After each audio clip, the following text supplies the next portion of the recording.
The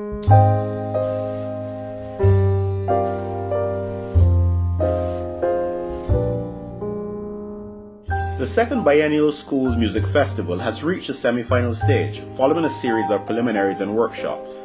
In this production, some of the personalities involved in the success of the event discuss the history of the festival, the developmental process in nurturing young musicians, and what the future holds for the music festival and the talented pool of students emerging from the event.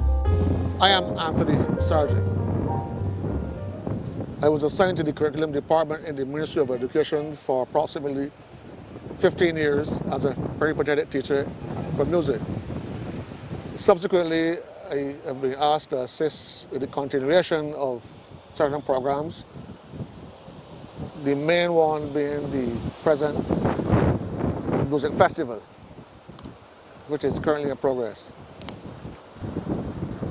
Initially, as a PT in music, I was assigned to St. Philip and St. John schools. And there was a calypso competition for St. John schools, saying that there were only 4 of them. And that made it relatively easy because I was new in the program. And then I decided that it would have been more beneficial to have the total school involved rather than individuals. So the concept of a choir competition came up in 2005. It was somewhat new because from our research, there had not been a choir competition in Barbados for over 40, 50 years. So it was timely and well received. And there was a lull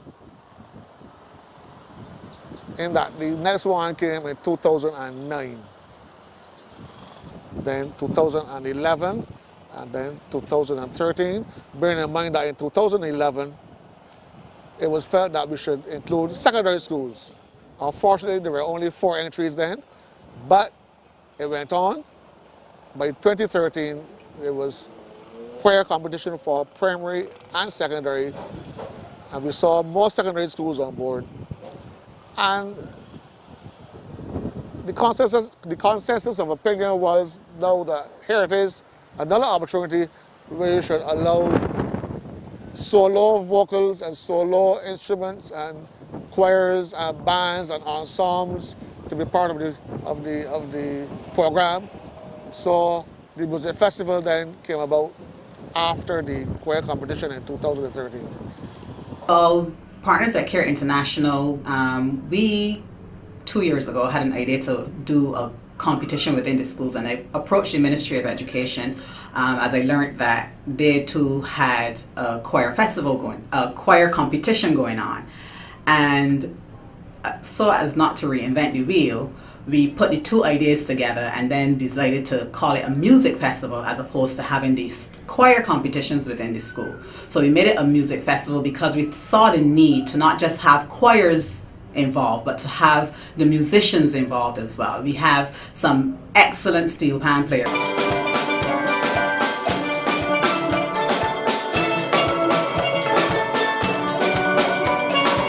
I mean, we didn't want to leave out anybody. So we thought it would be better to have a music festival than to have a choir competition.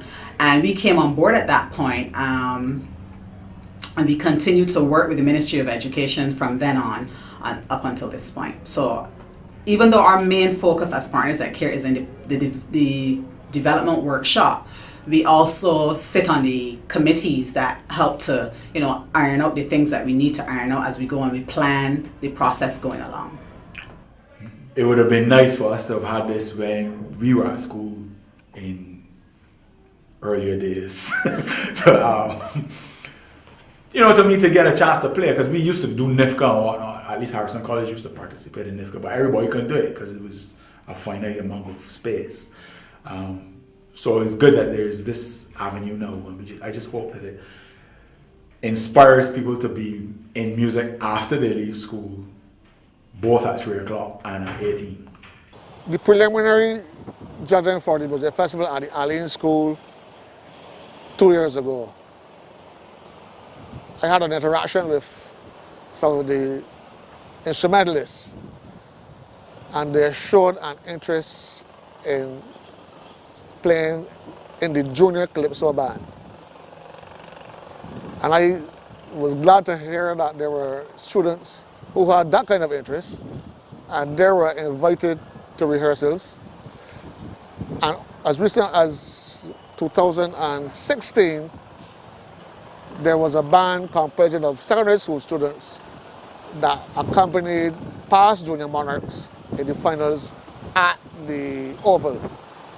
So that in itself would have shown that the music festival would have generated that kind of interest among the students. However, I'm told that BCC has been flooded with students from secondary schools who would have gone on to do their music program, and that's heartening. I am also told that there are a lot of small bands that work on the hotel circuit out of community college. That too is heartening. And there's a band called 68 led by Dr. Stefan Walker, who is doing a wonderful job with students, and they have been engaged in activities throughout the year, not only crop over. So it can be said that the music festival has had an influence on a lot of students. One thing that we noticed and we wanted to build on was the element of not just being able to perfect your craft, but we wanted to look at being able to build a well-rounded student. Therefore, if you are a student who you are a vocalist and you would have made it through to semifinals or to finals, or you've taken up music as your career, we wanted students to be able not just to perfect their skill, but to be able to have an interview and be able to speak properly, to be able to carry themselves properly. We know that we've had students who had to go on Morning Barbados, and out of that they were able to, during the workshop, they would have learned certain things and how to enunciate and pronounce their words properly. And they were able then to have interviews on CBC, and to also have interviews after the winning school would have won, and they would have been able to articulate and present themselves and the ideas that they have, or the excitement that they had about their craft. They were able to present that in a better way. And that's their words and not mine. So what we endeavor to do is to partner with the Ministry of Education in terms of the personal development along with the craft development. We looked at a lot of group singing dynamics. In the Schools Music Festival, there are the singers categories and the instrumentalist categories, all right? And many of the schools have choirs involved in the competition. So all it was essentially trying to do is to raise the awareness of the youngsters concerning the things they should look out for once they're involved in group. So we had almost an impromptu competition where I gave them about 15 minutes to prepare songs, and we mixed the groups. So some of these kids, it was, like I said, mixed groups. Kids from different schools getting together, not knowing anything about each other, not knowing each other at all, not knowing singing abilities or other abilities. And within 15 minutes, some of them are actually able to come up with some really great stuff. I found the response from the students to be amazing. We have a class full of very talented children and young adults, soon to be young adults. And each of them sang, well, most of them sang for me.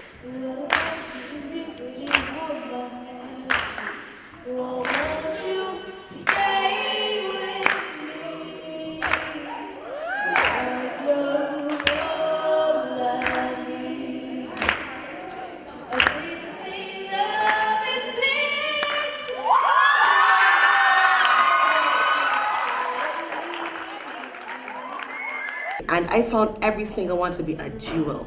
So talented. Barbados is truly rich in talent.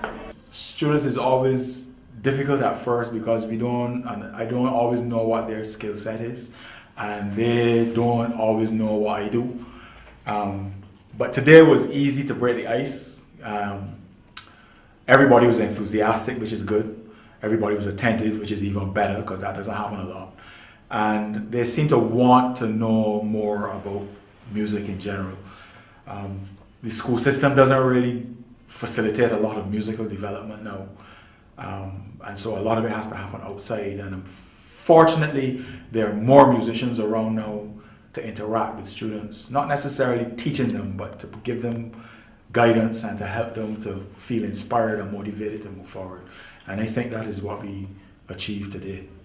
I'm looking to sow a seed, to plant inspiration. I'm looking to motivate the next generation, to let them know that if they do have a talent, that they're supposed to polish it, make it shine, and send it out into the world.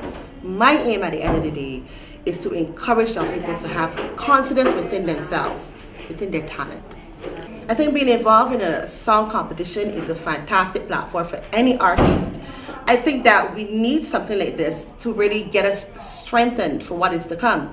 It's not easy out there as an artist. You really and truly have to be strong. And when you're among your own peers, you find a way to really get that strength. I think that what we need to do is to spend more time. Creativity outside of the genius does not come in 2 days. We need to have more time to develop people's musical skills, which gives them the information with which to be creative. I am of the view that to have a large number of creative thinkers and executors, you have to have a large number of people with a large body of information from which to draw. Because personal inspiration cannot necessarily solve that problem for everybody. So every student in music school in Barbados who is doing music in school should be encouraged to study all types of music, all types of composition, all types of production, all kinds of playing, and to understand them, not necessarily to execute them, but to understand them, understand how they came about, understand the social fabric that creates it, so that it gives them a wider sense of how they can use what is at their disposal to express themselves.